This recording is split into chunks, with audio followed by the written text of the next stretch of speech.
Chris Lee, Blake Lovell, Max Barr of Southeastern 14 here to do power rankings.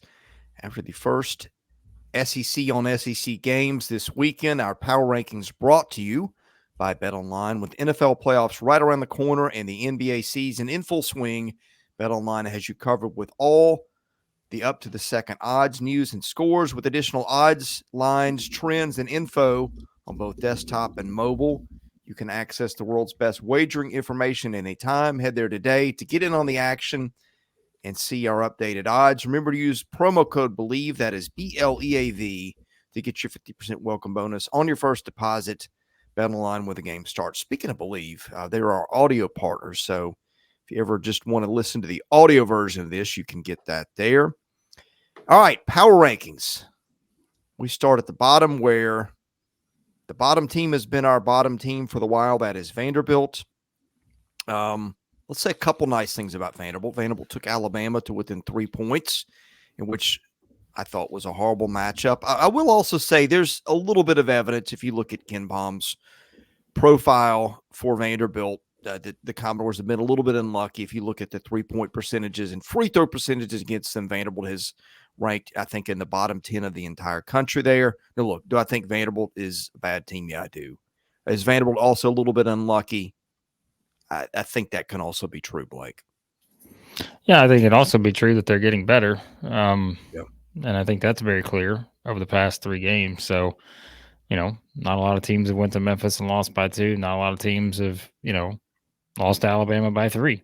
So, yeah, I mean, I think they're definitely getting better. And as Max and I talked about yesterday, it's just they got to have other guys step up. They're getting that now. And I'm not saying they're going to win or be favorites in the next couple games, but I can't say I'd be shocked if they beat and or took LSU and Ole Miss to the wire. So yeah, they're trending in the right direction. They're just again starting from much further behind than everyone else. Yeah, I mean we have them at 14 here, but they're like you said, Blake. They look better now. They've kind of found their footing a little bit here. I mean, a basket away either way from beating Memphis or Alabama, and if they win one of those games, are they here on the bottom? Probably not. I think the difference for the most part has been the emergence of Jason Rivera-Torres. I mean, he's been really, really big to kind of take that load off of Mannion and Lawrence. But you're going to need that night in, night out. You're going to need that. And so I don't know if that is, is he always going to do that? Is it going to be, a little bit of maybe an Evan Taylor will have a game, a Jordan Williams will have a game, with Lawrence and Mannion, keeping pace, maybe it's something like that, but we'll see. But now you definitely can't take Vandy lightly now. You definitely can't take them lightly because they proved they can kind of hang with the best of them. This is the ugly tier of our power ranking. Speaking of ugly, Max, why'd you have to dirty up our background like that with the Bill Laimbeer jersey? It's bully ball. The bad boys. Come on, man. Come on. We got to be better than that. I have to say, Max, if you look at the picture over his right shoulder, Max drew that. So our man here had some talents we didn't know about. But all right, back to basketball. Look, these two teams carried our channel a year ago. I feel a little guilty speaking badly about them both, but that's kind of where we are with Missouri and Arkansas, Blake. You're already giving away number 12? Well, I don't think that was going to be hard to guess, to be honest with you. I don't know. I don't know that everyone's going to have them at number 12. Oh, I think it wasn't tough for me. Well, all right. Well, let's start with number 13. How about that? They're up next, Missouri. Yes, they have struggled. Max and I, again, discussed on Sunday. That's all the reasons why. Missouri fans know all the reasons why. There have been people asking me, if Dennis Gates can still coach and all this other stuff. I mean, yes, is going to be my response to that. It's just, as I'll keep saying the same thing I've said. It's just there was much less room for error on this roster, and they're not getting everything they need out of everybody. And it's putting a lot of pressure on Sean East and, some other guys. And yeah, it's just not been enough right now. And so, if this team's going to turn it around, they're going to have to finish in the top 25 offensively. And right now they're around 75 in efficiency and all that. So they're going to have to make a huge jump, and it's going to be hard to do. So Yeah, and a tough road ahead too. Their schedule's not very friendly. We'll talk about it more in our previews, but the one thing that's been jumping out to me with Missouri, especially after going back and watching that Georgia game, is past 4 games, Missouri has allowed 42 threes. Past 4 games, 10 threes, 11 threes, 9 threes, 12 threes. I mean, teams are just shooting the lights out. And like, while Noah Thomason and Justin Hill like made some tough shots, they missed a lot of open ones too. Like it could have been more. So obviously, Blake, I like how you mentioned that the offense has to take an incredible leap because I really don't think the defense is capable. It's a tough situation because they look decent with Caleb Grill. He gave them a lot of defensive rebounding, perimeter defense, and it's just a different team now. By the way, Ken Pomeroy has got the bottom 2 teams projected in SEC standings to be Vanderbilt at 14 with a projected record of 3-15, and Missouri at 5-13. So, but both teams well off of where we thought they'd be preseason, as is another one. We teased it, Arkansas at 12. Did you guys hear Eric Musselman's ending to that press conference, Max? Yeah, I watched the whole thing. Yeah. He got a little bit of pushback, but I don't really blame him. There's not much you can answer to any questions after a performance like that. And he kind of just gave into the frustration a little bit. I probably would have handled it even worse, if I'm being honest. There's not much you can say after a performance like that. It's just, there's a lot of holes. There's a lot to work on. And they just got dominated in the second half. They looked decent in the first half. All the way until about, a few minutes left in the first half, it was neck and neck. So it's not like it was just from, a full 40 minutes of beatdown. They let it get away from him in the second half there. And you got to tip your cap to Auburn because that team is unreal on both sides of the ball. But yeah, Arkansas fans were in our comments yesterday saying, I've given up. I'm throwing the white towel in the ring. I'm giving up. And I don't think it's, completely time to give up. You've got a lot of opportunities to turn the ship around, but man, there's a lot to work on. Yeah, the whole press conference thing, who cares? I'm just not, again, I don't know. Again, if I'm Eric Musselman, I don't know what you say after that. Like, know, if he had all the answers, they wouldn't have lost 83-51. And so, it's just, I don't know. But the bigger part of the press conference portion to me and the actual quote one, I don't think is getting as much attention, which it probably should, but is the Keon Minifield one. It's like, quote, "It feels like we quit." To me, that's way more significant than anything else. When you have a player that's saying that. And so, then I think the follow-up quote was, "We didn't play as a team and we weren't together out there." So when you're not together and you don't have fight out there and let people punk you, that's what happens. So plain and simple. And so that is the most concerning thing if I'm looking at it from the outside in, is that particular part of the equation. So I don't know. Yeah, like we said, it's clearly the most disappointing team in the SEC at this point. And most years we say they'll figure it out. I am not banking on that this year until we actually see some progress and them actually put it together to look like they're going to figure this out. Other than just a 3-game winning streak leading into SEC play, which obviously didn't mean a whole lot after they came out and lost this game the way they did. So, guys, the initial stat coming out of there was the worst loss in the history of that arena. I think it later came out that's the worst loss Arkansas's ever had in Fayetteville.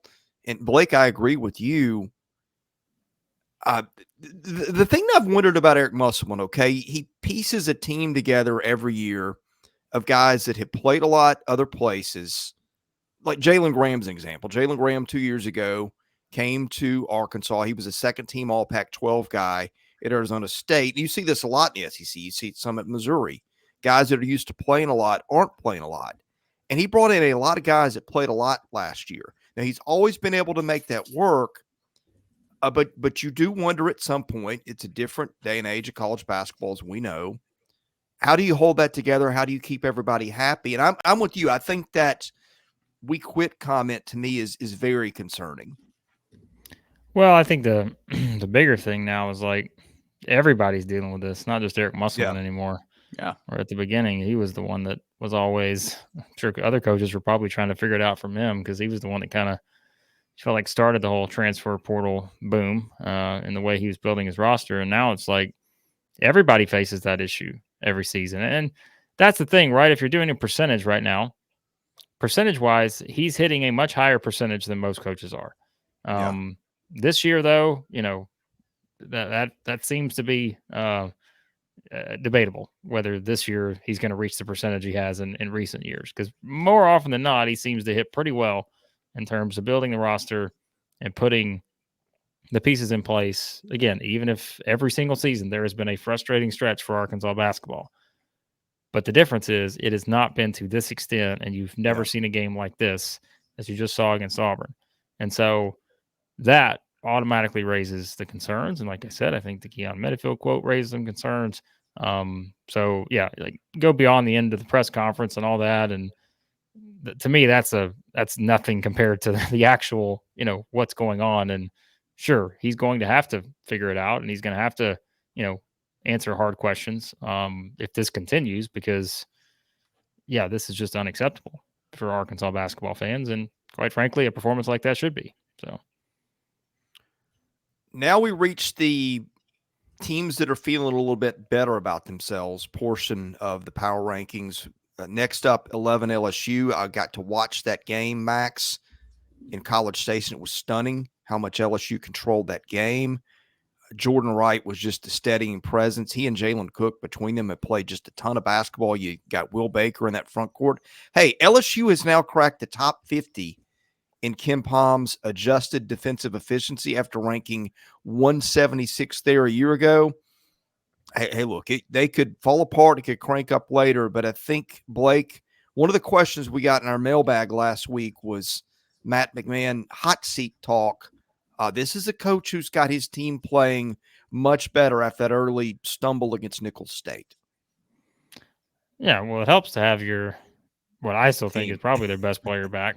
And so that's a big boost, is having Jalen Cook. Although, again, Jordan Wright is he's probably number one on the list, best player, but maybe most impactful in terms of the position that he plays. And Jalen Cook is the better way to phrase it. Like, because they needed someone like that can kind of help them do a lot of different things. And so, I mean, that's what we said, right? We went into the season, if you were higher on LSU, the reason you were high on LSU than you were a year ago is because you knew that, okay, Jalen Cook gives them a dynamic that they don't have.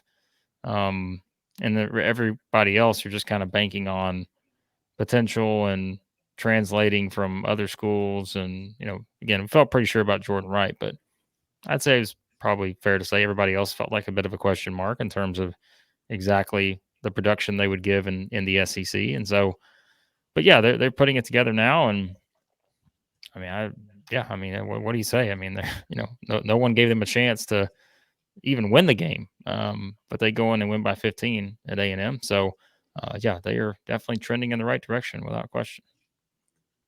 Is every team going to shoot 5 of 28 from 3 against LSU? Probably not. But you do have to credit that LSU defense. I'm glad you brought that up, Chris, because Matt McMahon in the press conference said, guys, we got to start giving Hunter Dean credit for his basketball IQ. Said he's just a wizard on the court, can see things happening, developing. He's one of their key communicators on defense and practice, and you're bringing him off the bench. And that's pretty significant to have your front court defense almost get better as you go to the bench. Mm-hmm. So that's pretty interesting. And I've been beating the drum the past week. I'm not going to bore anyone with more Jalen Cook talk, but I think you gotta mention Jordan Wright and just how much his game is going to open up now that you got a point guard with the assist rate that Jalen Cook has. So yeah, I mean, is this team going to hold every SEC opponent to 17% from 3? Probably not, but you got to give them credit here because College Station is not an easy place to win. We saw that last year. So, hey, you got to give LSU some credit. Up next, the team with the 5th longest active winning streak in the country, the Georgia Bulldogs. Now, look, Georgia has not beaten a Ken Palm top 100 team in that stretch. Several that are close, 102 Missouri, 104 Florida State. Both those games, by the way, away, which I think is the most impressive part of the winning streak. But Georgia also has now cracked the top 50 in Ken Palm's adjusted defensive efficiency. This is not a team of household names, Blake, but it's a team with decent depth, and Mike White in year 2 has got them playing pretty well. Yeah, I mean, again, like I think Max and I, one of the talking points we had yesterday was like, you're not going to look at this, and even if you look at it and say, all right, well, they really haven't beaten anybody, which, I mean, there's some validity to that. Although I don't think they've just beaten a lot of just terrible teams. They've just probably beaten up on a lot of teams that, are outside of the NCAA tournament picture right now. But even like, I don't know, teams like High Point, right? I mean, they're 13-4. They're going to win their league. Yeah. Yeah. So it's like, I think you look at some of those and it's like, again, I think for us, it's sometimes just you look at the schedule and, all right, we see an Alabama schedule, we see a Tennessee schedule and ones like that. And it's just like, all right, then you look at Georgia and, okay, well, there's just not a lot there. But like I said, though, you're talking about a team that won 6 games 2 seasons ago. The program was as far down as it had been in a long time. And, since then, all they've done is win 16 last year. Now they're already up to 11, 14 games into the season. 5th, longest win streak in the country, 9 in a row. Now they get a great opportunity against Arkansas on Wednesday, a team that is just heading in the wrong direction. And so, yeah, like the Mike White effect, man, we said it. I mean, there were some people just like laughing at the time. And I'm like, I don't think people realize like this is the perfect fit. Like taking a program that just completely was going nowhere, had reached again a point that was just make you scratch your head. And he comes in much less pressure than he had at Florida. Everybody you talk to thinks he's just a great basketball coach, and he's shown that over the years. It just did not work out at Florida. And yeah, he's pushing all the right buttons now for this Georgia team. And like we said, last year was a big step to get to 16 wins. This year already taking a big step to be where they are right now with a great opportunity to keep this thing rolling. We'll see if it holds up, throughout SEC play. But yeah, there's no doubt that Georgia is, as a program, just like take just where they, 11-3 aside, like as a program, this feels as good as it's felt for them in quite a while. So I rewatched that game last night, that Missouri Georgia game, and I was impressed with how they responded after Missouri completes that comeback and actually takes the lead. Crowd was going nuts. The atmosphere was great. And Georgia responded with timely threes. You look at, their team 3-point percentage is right around like 35%, which I think is like 100. I think it's 100 exactly, I think, in Ken Palm. But when you look at the individual numbers, they got 4 guys that have made over 23s that are shooting over 35%. You got Thomason, Justin Hill, Abdur Rahim, and Blue Kane now. So you can really spread the ball out, and they have good offensive spacing. And now you're seeing the 7-footer Chewa really start to come on. It just had his best game of his year. So you got to give them credit and start respecting them, because if I'm a betting man, I think that Arkansas is going to be the underdog coming to Georgia. So, you could have a Georgia team on one of the longest win streaks in the country hosting Tennessee on Saturday. So, man, just get Georgia on your radar. I'm not sure if all of their numbers are going to translate throughout the entire conference season, but they look as good as you can right now, You're muted, Chris. You muted. Yeah, helps if I take that off. All right, next is the land of confusion tier. I think all of us. You got all these tiers. When did you come up with these tiers? I'm curious. Like, what's the land of confusion? Huh? That's the land of confusion. I've never had that one before. It fits. You could have started that at number 14, I think. Well, no. I think we were pretty united on at least knowing those 5 teams were in that bottom in some way. I guess you could justify. Well, it's kind of hard to do it, moving Georgia, LSU up. But look, here's the point. You got a lot of teams coming up that they either don't have great records or have great records but haven't beaten a lot of good teams. You got one team in here just absolutely got its clock cleaned in Knoxville Saturday night. And with that, Max Barr, explain what happened to Ole Miss on Saturday? Well, I don't think many teams could have gone into Knoxville and looked good, but man, Ole Miss really struggled. I said it yesterday in our reaction video. It's major wake up call. The rebounding numbers were just jarring. I mean, Tennessee really imposed their will physically, and I thought Ole Miss would be able to put up a bigger fight there, especially with Cisse coming from Big 12 Defensive Player of the Year. But it's not time to completely just write off Ole Miss as a bottom team in the SEC that isn't going to do anything. This game against Florida here on Wednesday is going to have a spread of one basket. It's gonna be a close game on paper. So I mean, Blake called it. Blake said a few of these teams' shooting numbers are probably not going to hold up. All the way through conference play. Mississippi was one of the best shooting teams in the non-conference. They go to Tennessee. I mean, they still shoot 37%, but only make 6 threes. And a few of those were like Jalen Murray off the bounce individual step backs that were just pretty impressive. I'm not quitting too quick on Ole Miss here, but the main glaring problem is the rebounding and protecting the glass. And if there's one team that's out for blood and knows how to rebound, it's Florida. So I'm a little bit concerned, I will say. A little bit concerned. Yeah, I mean, it's, again, what happened in the Tennessee game is not, I don't think anyone should have been shocked necessarily. Like, it's just maybe just looking at the record. But as I said, Tennessee can just do this to teams, and they're not going to give you anything easy, and they didn't in this game. And yeah, I just think Ole Miss is, we've all known that even at 13-0, they're still a work in progress, because we said they played some close games where, in all honesty, they get a couple bounces in some of those games that go the wrong way. You're talking about, oh man, they lost to Detroit Mercy, right? Who is, they're 0-17 now.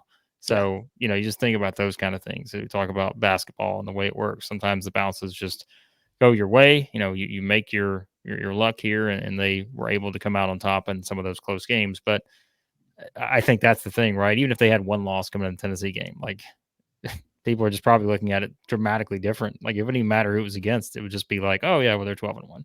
But 13-0, you're like, okay, well, hey, you're feeling really good about yourself. But even Chris Beard would probably say, we knew, that this was certainly a possibility, playing at Tennessee and just knowing what Tennessee can do to teams. And again, still a work in progress for the Rebels. Number 8, the Texas A&M Aggies, who've got a decent resume. Beaten Iowa State, won at Ohio State, won at SMU, but my goodness, they look bad on Saturday against LSU. Blake could not shoot for anything. This is a team that just got one of the weirdest offensive profiles around. Barely inside the top 300 in effective field goal percentage, but I think 17th in adjusted offensive efficiency. And I think that's on the strength of offensive rebound. It is. They're number 1 in the country. But man, if you watch them play, their shots were not even close on Saturday night. Now, I think A&M is going to play a lot better and will. It's got a lot of experienced guys, but Henry Coleman just kind of disappeared in that one. I wasn't sure what I was watching there, Blake. Yeah, I mean, I will say this, though. Like, I've said this before. It's a 30-something game season. Yeah. You're going to have games like this along the way. And to this point, they had not had a game like this. Yeah, it sucks for them that it came at this time, and you hate that you played as bad as you did. But as we said, I think all the pieces are starting to connect for LSU. A&M just is technically, I guess you could say the Virginia game was kind of like that, but we did put the caveat in. They didn't have Tyrese Radford in that game. But all the other games, like, remember, they're a couple plays away from beating Houston, had their chances against Memphis. Florida Atlantic was a good game. They beat Ohio State. They beat SMU. They beat Iowa State. So I look at all that, and I'm not ready to, talk about Arkansas fans throwing in the towel. Not ready to throw in the towel on A&M just yet. But the problem is what I said on Sunday. Now they got to go to Auburn. Then they got to play Kentucky. Then they got to go to Arkansas. Then they got to go to LSU. So their first 5 games, there is a realistic possibility that they could only come out with like a win in these first 5. And if that happens, then maybe you start to get pretty concerned. Although the rest of their schedule, I think, is very manageable when you look at kind of the strength of schedule the rest of the way. But yeah, the shooting is just going to be the thing the rest of the year. Just like we talked about at Mississippi State last year, it's going to be this way with Texas A&M. And the good news, though, is usually when they miss, they usually grab the rebound and they don't really turn the ball over a whole lot. And having Radford back, I think, will be good in the long run. It just hasn't connected just yet. So. Yeah, and if you were watching, the broadcast was saying during the game, like Radford just looks a little bit rusty. You know, looks he was forcing it a little bit. 2 of 7 from 3. A few of those were pretty good looks that I think he, probably makes on a good day. But also Hayden Hefner 0 of 6 from 3. I wouldn't count on that every time. He probably makes 2 of those on most days. But another factor here of this game that really we didn't even talk about in our reaction was there was no Solomon Washington. And we list off that Iowa State game as a big win. The only reason they won that Iowa State game was because Solomon Washington has a career high 18 points and 3 threes. He basically wins that game for them by himself down the stretch there. So this is another game now for Texas A&M where they weren't at full strength. And Jace Carter was, supposed to be one of those guys on the wing, and he's only got one game this whole season where he's made more than 1 3, shooting like 20%. So you expected to get a little bit more out of him, and now the blueprint's out on Texas A&M. Don't let these guys hit the offensive glass. So I'm really interested to see how they respond this next game because, like you said, Chris, they're old. They had a bunch of seniors. And they're not going to get completely rattled and shaken, and they're going to come back and fight because they've been here before. So I'm really, really looking forward to this Auburn game because, man, Wade Taylor's back is up against the wall, and that might not be a good thing for the opponents. Next up, Mississippi State, which took a loss at South Carolina. State, good team, veteran team, can really defend, as we've said for a couple of years now. But State's got a little bit of a quality wins problem. You look down at the schedule. I mean, North Texas was a nice win. Northwestern was a nice win. Those NCAA tournament teams, I don't know, kind of blew a chance there in Columbia to get one. But, hey, Tennessee and Alabama at home give this team a chance to notch a couple coming up here in the next week, Blake. Well, and they also go to Kentucky after that. So, I mean, their next 3 games are all huge opportunities. And, people would say it's fair or unfair, but what Mississippi State will have going for them if they find themselves in that situation where they are right on the bubble is what? Hey, we didn't have our best player for the first 10 games or whatever, 11 games. So that's going to be factored in. And so I think they've got a little wiggle room now because of that. So, the Southern game, Georgia Tech game, maybe the Southern game's not, I don't know if you can justify that necessarily, but so at least, again, you can kind of maybe use that if they find themselves in a close spot. But yeah, I mean, like I said before, their schedule is not easy. They've probably got the toughest first half schedule of anybody just looking at it on paper. Like I said, those next 3 games, then you factor in having to go to Florida, playing Auburn at home, having to go to Ole Miss, having to go to Alabama. Yeah, I mean, the numbers and data can say what it wants, but when I look at schedules, this is the one I see as the toughest, probably in the first half. So again, you don't want to do what you did last year, where you started 1-7 and had to, dig your way out of that. But I don't think this team will do that. I think the South Carolina game was one of those where those felt like 2 pretty even teams. South Carolina just made more plays towards the end. So, once again, Mississippi State's still going to have some offensive issues at times just because they don't shoot it well enough and they turn the ball over a little bit. But the defense will keep them in every game they play. I just think that's going to be the reality this season. So they're always going to have a chance because of their defense. And so, yeah, I think State's okay right now.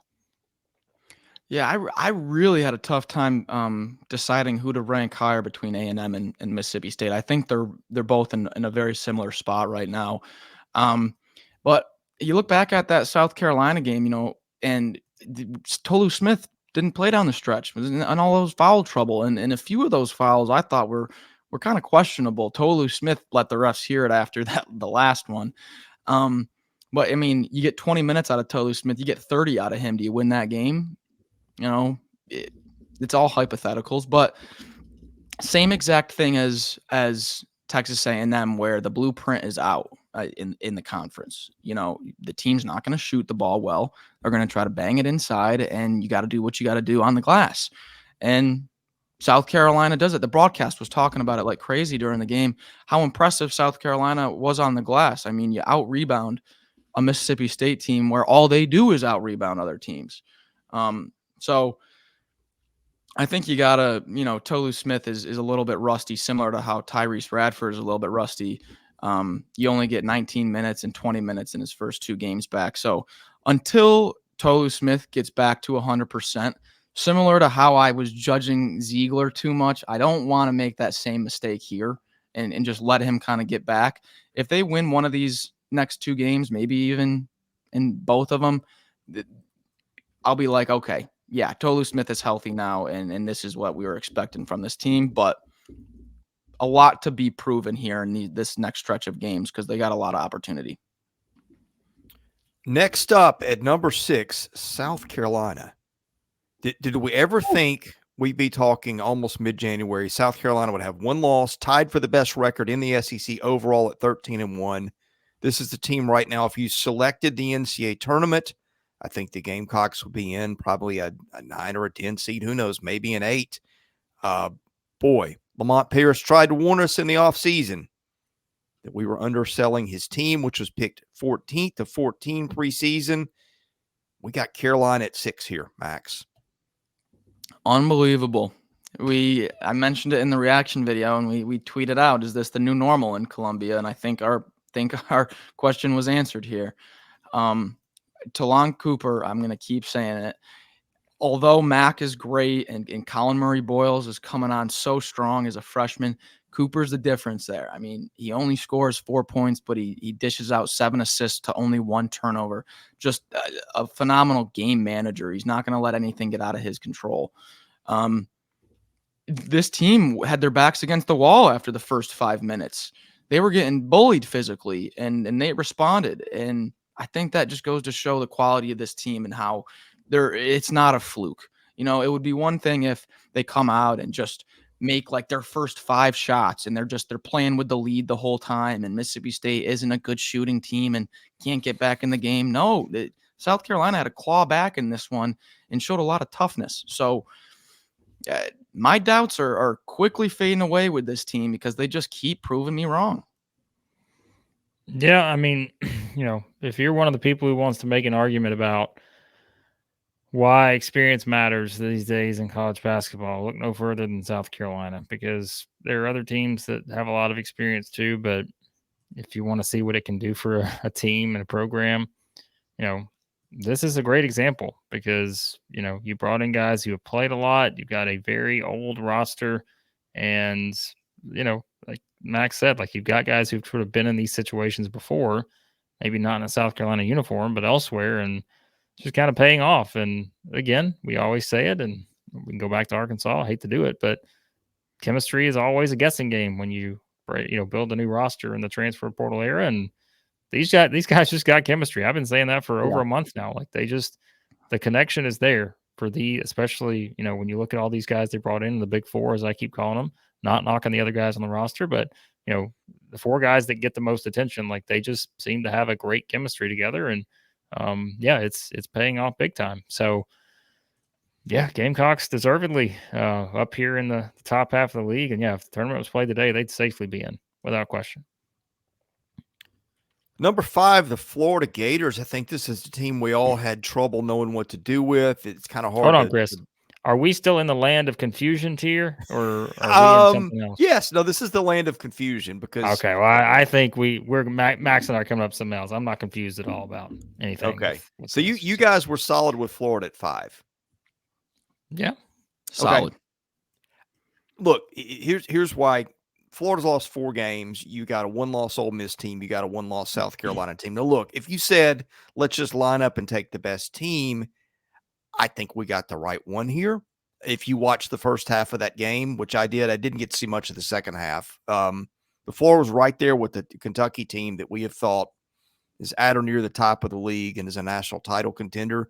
If you watch that game, I don't think you came out feeling any worse about Florida.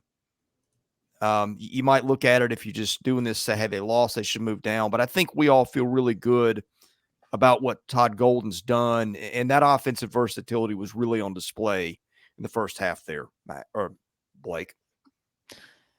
Florida fans, just got to let you know the truth here. Chris Lee put the jinx on you on Saturday in our group chat. And Max and I tried to slow him down. We tried. We did our best. I said, Chris, calm down.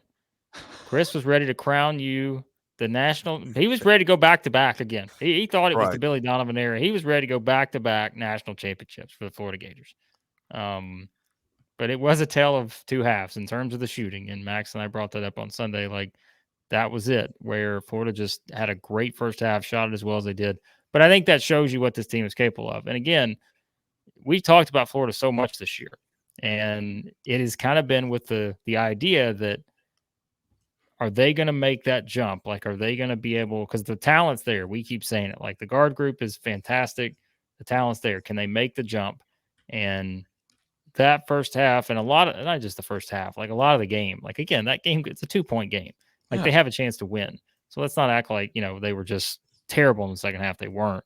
But Kentucky made more plays, and that's why you see Florida moving up in our rankings this week. Because, again, I think we all had them maybe in different spots, but I look at this team, and you can see that it's there, and a missed opportunity against Kentucky, but I think you come out of this one feeling really good about Florida, especially when you look at the depth that they have right now. And I think that's where we talked about, Max. Like, it's seeing an Alex Condon doing what he's doing.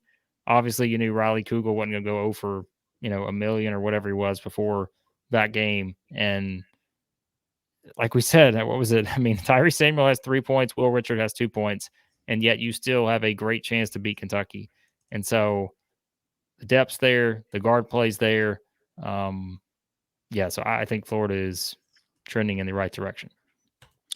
Yeah, I mean, you come one basket away from beating who we have thought is a legitimate Final Four title contender when Tyree Samuel and Will Richard have both their worst games of the season. Like the depth here is of the quality of depth is jarring. You have a 6'11", 230 Alex Condon coming off the bench that can shoot threes. I mean, I know he banked one in, but if you leave him open on like a pick and pop scenario, he can make it. The rebounding is there. The guard play is there. This is like one of my favorite eye test teams. Ken Palm's got him at 37th. I think they're better than the 37th team in the country. They just look good. There's definitely some holes to clean up defensively. They've been giving a lot up, but I mean, what was it? I think it was like a minute and a half left. They had the ball, tie game, ready to go and take the lead, and you just get an incredible individual sequence from Aaron Bradshaw with the block shot and then the dagger three. That's the game right there. That goes the other way, and we might have Florida even higher. So I'm not worried at all. I was saying in the reaction video, I was just frustrated that either team had to lose this game because I feel like both won in my head, if that makes any sense. So I still really like Florida, maybe even like them more now. Number 4, Alabama. I think we all had Alabama at 4. The computers, on a consensus basis, still have Alabama as a top 5 team in the country. I think that was the basis for a lot of where we had Alabama, that the fact that Alabama can just score like there's no tomorrow. But I watched that game. The first 10 minutes against Vanderbilt was exactly what we thought. Alabama just scored at will, pushed the pace, was up 16 points in that game, and really the last 30 minutes was just lackluster. Led Vanderbilt back in it, went cold shooting. Blake, where do we stand on that? I think you're the resident high man on Alabama, and I think I know what you're going to say. You're going to say one bad game on the road in a place where they'd struggled, and think nothing of this. Am I right here?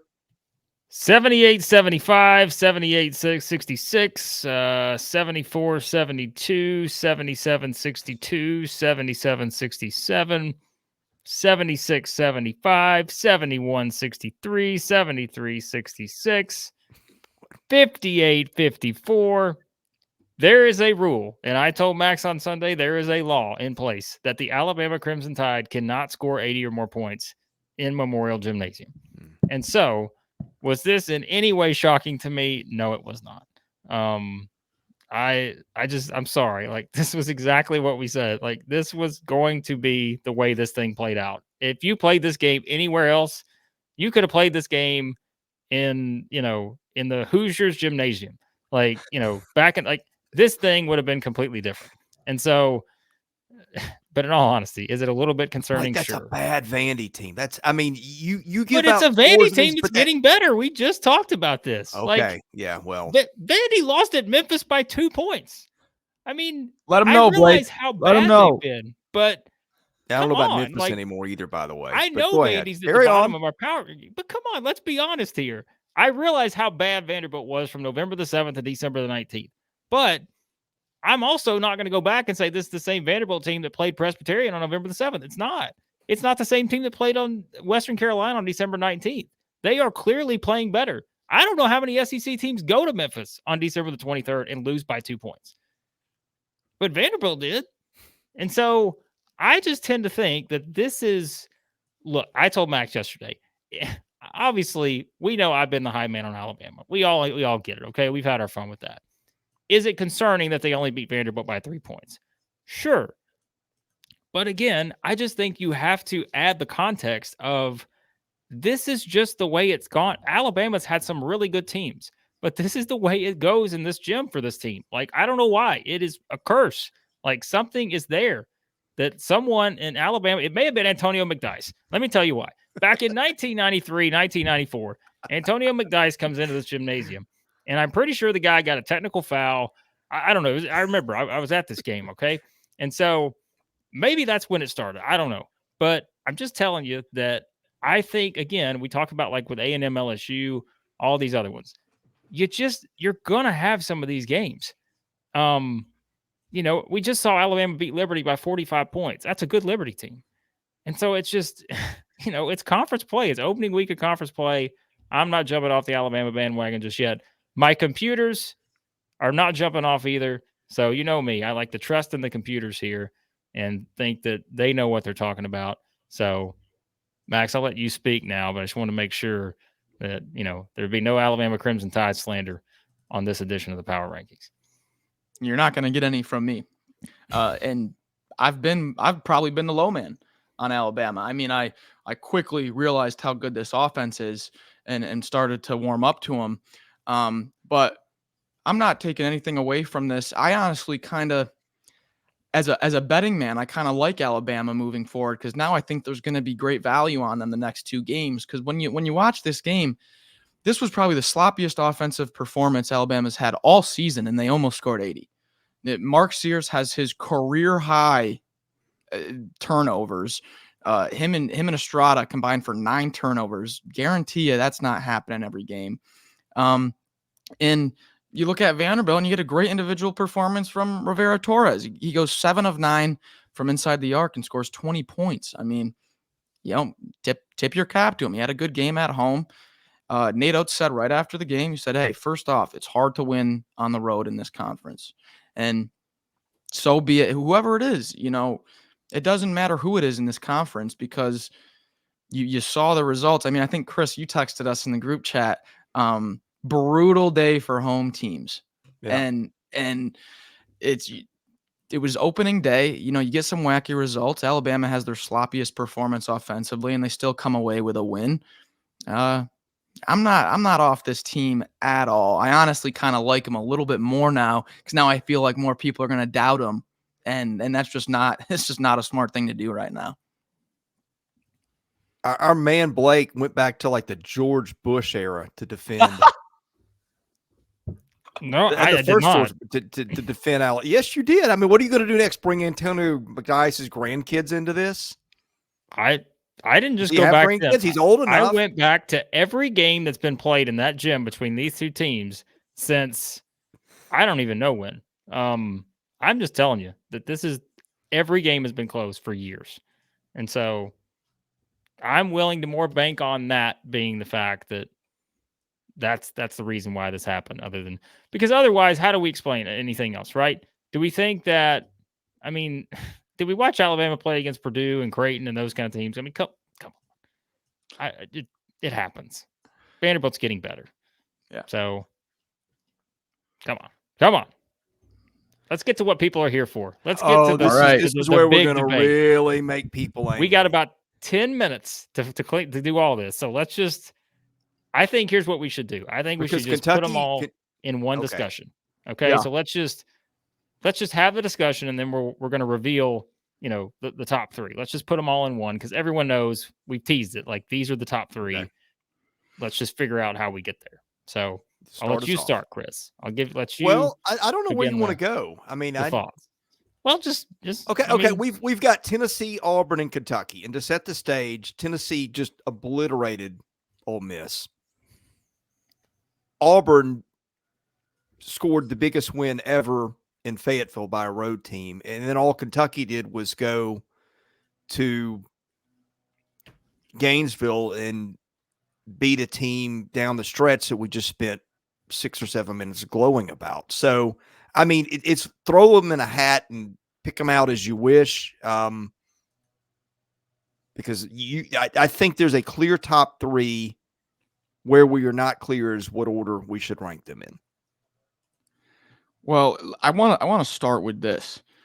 All three of these teams, I believe, are legitimate Final Four caliber. Like, if I get a bracket today and they're all in different quadrants, definitely Elite Eight, all of them. I don't think anyone is really beating this Tennessee team right now with how Ziegler's playing. You just saw Kentucky get Florida's best shot on the road in their first hostile environment, come out with a win. And then obviously Auburn with the nastiest beatdown in Bud Walton history. So it's like, either way you dice it, you got to walk away knowing all three of these teams are legitimate Final Four caliber. But just to tease my selection, one coach did say in his press conference that they got lucky. That was the difference for my voting. That was what did it for me. If I'm splitting hairs with these teams, one coach did say, well, we got lucky. So that's where my votes ended up. All right. So let's do this. So remember, it's a composite ranking. We all try to figure out exactly where we're going to put guys, and games have to matter, right? Like, how you see teams play, and not just to this point, but even the most recent game, you can say, well, you're overreacting to one game, but like, the results have to matter. Like, they have to mean something. And so because of that, congratulations to the Kentucky Wildcats on going on the road, getting an 87-85 win of the Florida Gators. But because you did that, unfortunately, you have dropped to number 3 in our SEC basketball power rankings, which means we're now down to Tennessee and Auburn for 1 and 2. And ultimately, the votes were cast. The Auburn Tigers move up to number 2 for the first time, the highest point Auburn has been this season, which means, of course, Tennessee lines up at number 1. Not the highest Tennessee has been this season. I know a lot of people were like, how did you guys ever move Tennessee down? I was the guy saying, when Tennessee was on a 3-game losing streak, what are we doing here? They're still the best team in the league. Then ultimately, they wound up going to number 2 behind Kentucky. Now Kentucky drops to 3 after a win at Florida. I think the difference for me, just in looking at all these, and if you're going to make the argument, Kentucky has, like we said, it's silly, but like, Kentucky has the Wilmington loss on their resume. They are, of the 3, they are the least consistent defensive team. Because Auburn and Tennessee they're elite defensively right now. Like, they are playing so well on that end of the floor. And they're also playing really well on the offensive end of the floor, which Kentucky, of course, is too.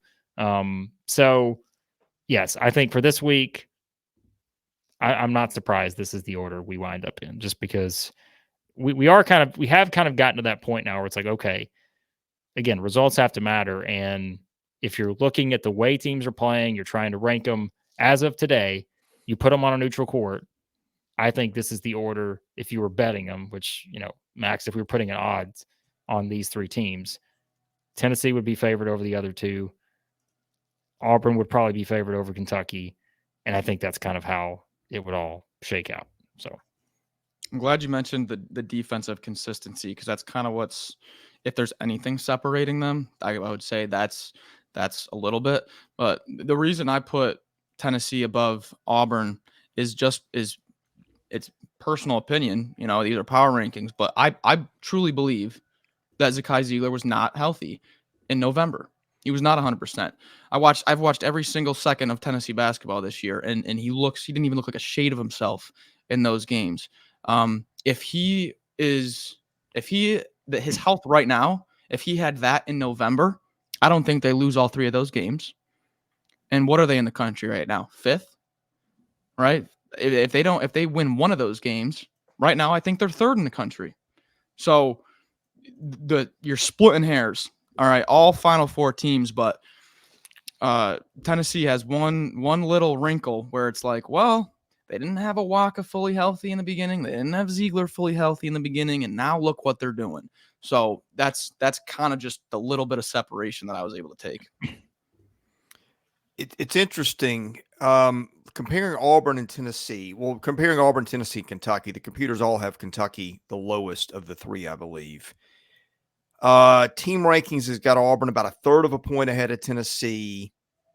Bart Torvik has got Auburn almost 2 points better than Tennessee. Evan Maya's got Auburn about a 0.5 point better, and Kim Pomeroy have got Auburn and Tennessee basically the same. I think if you go to the decimals, who did he have ahead? I think he had Auburn ahead. No, I'm sorry, he had Tennessee just slightly ahead. So, look, I defaulted to Tennessee on this. I said before the season, I think if Ziegler's healthy and we know it, that's my pick to win the league. I think we've got our answer on that. I think if you go resume, Tennessee's got the best resume to this point. Auburn didn't really have much of a resume. It's beating Southern Cal, which would be in the tournament right now. That doesn't mean Auburn's not good, but if Blake said if the games matter, Tennessee's won at Wisconsin, beaten Illinois, clobbered Mississippi State, and beat NC State for what that's worth. So if you balance all the things here, to me, Tennessee's the one, and that's where we settled as a group. Well, and the thing is, like, if you say, which I know what you're saying, but like, yeah, Auburn, like in terms of quality wins, but like it's the way they're doing it to me. Yes. That's why the computers, I think, are, gaga over Auburn, which they should be, is because they are just, like I said, I mean, they are not just beating teams, they are just beating them unmercifully. And, the Arkansas example was, I mean, that's the thing, right? Is we talk about like, this is just the way it works. When you have teams that are this close together, and it's like, well, how could you move Kentucky down? Well, it's because at some point you have to look at Auburn beating Arkansas by 32 on the road, Tennessee beating a previously unbeaten Ole Miss team, even if people thought that they were not as good as their 13-0 record. But when you see those type of performances, those have to be rewarded. And it's like, okay, ultimately that's where the votes came in. You're rewarding them for that. Just, I mean, it's honestly, it's kind of like we rewarded Kentucky for the North Carolina win, and just seeing how they had played during that. And so, yeah, but like Chris said at the beginning, I think that's the most important point is this is 1A, 1B, 1C. Like these three teams are all, and Max said it, they're all Final Four good. I can even make the argument Auburn's the most complete team of the group. Statistically, you can certainly make the argument in some of those areas. But again, I think how they're winning has been very important. But at the end of the day, too, it's like we all said the same thing, did we not? When we got the mailbag question of who you bet your house on to win the SEC, we all said Tennessee. I'm pretty sure. And so it's like, we said Kentucky. I said Kentucky. Oh, you said Kentucky. I did. I thought you said Tennessee. Okay. Well, still, but the point that maybe furthers the points better. It's just, but I didn't think it was clear.